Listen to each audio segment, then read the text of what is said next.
Hujambo na karibu tena mtazamaji wa The World News katika kipindi hiki cha ulimwengu wa siasa.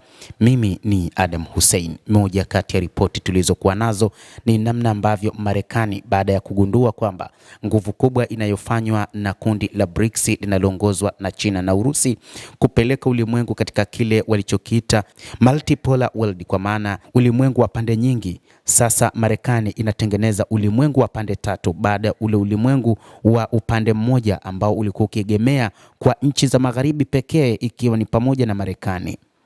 Marekani baada ya kuona nguvu ambayo inatengenezwa na BRICS ambayo inaongozwa na China pamoja na Urusi, sasa imekuja na mipango mikakati kuhakikisha inabaki katika nguvu ya utatu, kwa maana Marekani inataka nguvu kubwa ya ulimwengu iegemee katika mataifa matatu na yenyewe isiachwe katika moja kati ya mataifa yenye nguvu ulimwenguni. Marekani imegundua kwamba sasa kinachoelekea, dola yake itangushwa chini, lakini pia kumiliki ulimwengu tena kunaelekea kuishia. Sasa inadaiwa kwamba moja kati ya mipango inayofanywa na Marekani ni kutengeneza mazingira ya kuwa karibu na Urusi pamoja na Uchina na kutengeneza mazingira ya kuwa mbali na mataifa ya magharibi washirika wake wa NATO. Baadhi ya wachambuzi wanasema kwamba mpango huu huenda ukaifanya Marekani kujitoa katika NATO.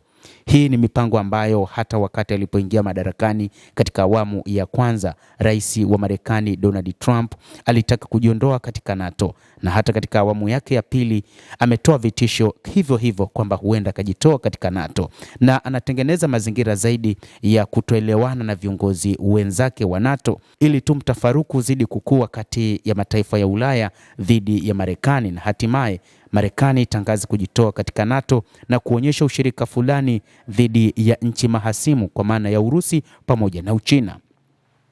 Mataifa mengi yalishangaa kumuona rais wa Marekani Donald Trump akiegemea upande wa Urusi, hasa katika vita nchini Ukraine. Kwanza ni baada ya kuitaka Ukraine iachane na mpango wake wa vita hivyo, huku rais huyo akitangaza kabla ya kuingia madarakani kwamba ndani ya masaa 24 atakuwa amevimaliza vita hivyo.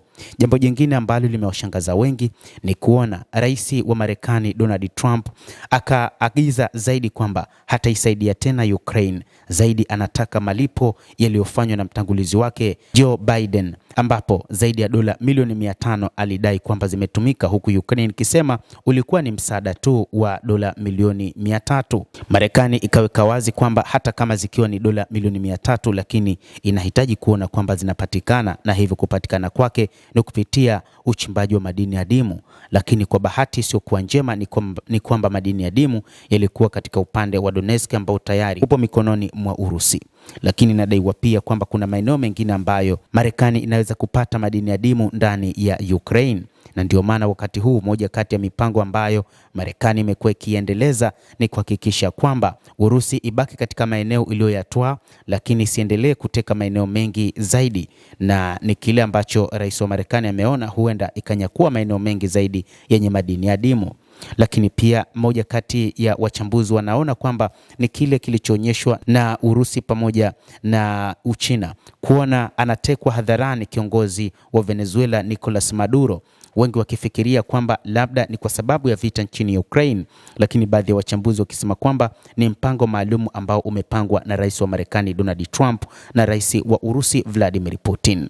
Ndicho kilichomfanya pia rais Putin kuwa kimya, licha ya wizara yake ya mambo ya kigeni inayoongozwa na Sergei Lavrov, mwanadiplomasia nguli katika ulimwengu, akisema kwamba kauli ya Urusi ni kwamba haikubaliani na mpango huo, lakini haikuonyesha nguvu kubwa kuonyesha namna gani wanaweza kukabiliana na suala hilo la kuachiwa kwa Nicolas Maduro, mshirika wao wa muda mrefu. Wachambuzi wa mambo wanasema kutakuwa na vituo vitatu vya mamlaka katika ulimwengu, wakizitaja nchi kama vile Uchina, Urusi pamoja na Marekani, zikiingizwa katika lugha ya uliberali wa kimataifa na maadili ya ulimwengu.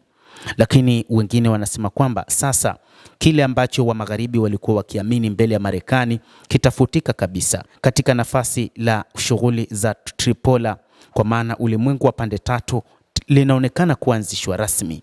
Muundo huu unafafanuliwa na Marekani, Uchina na shirikisho la Urusi.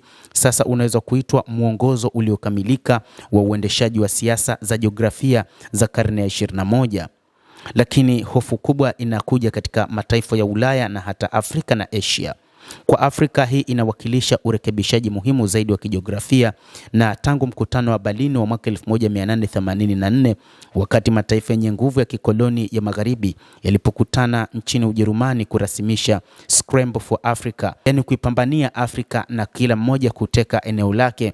Tofauti iliyopo sasa ni kwamba bara si sehemu tupu kwa mgawanyiko wa Ulaya, lakini ni sehemu ambayo itasimamiwa na nchi waigizaji wapya wasiokuwa magharibi, bali ni mpango ambao sasa Marekani, Urusi pamoja na Uchina wataangalia namna ya uwekezaji katika bara hili, wakigawana maeneo kwa maeneo, na kwamba mataifa magharibi yanatupwa chini. Lakini Marekani, baada ya kuona kwamba multipolar world, kwa maana mfumo wa pande nyingi unaotaka kuletwa na BRICS unakuja kwa kasi kubwa, inaona sasa ni wakati wa kuungana nao, kama vile wasemavyo Waswahili kwamba wakikushinda ungana nao. Ndicho ambacho rais wa Marekani Donald Trump anakipambania wakati huu, huku akiwaacha wenzake wa magharibi, kwa maana nchi za Ulaya.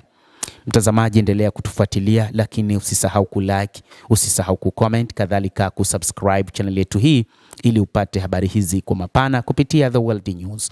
Mimi ni Adam Hussein, endelea kuwa nasi wakati wote, endelea kutufuatilia ujue mengi yanayojiri duniani.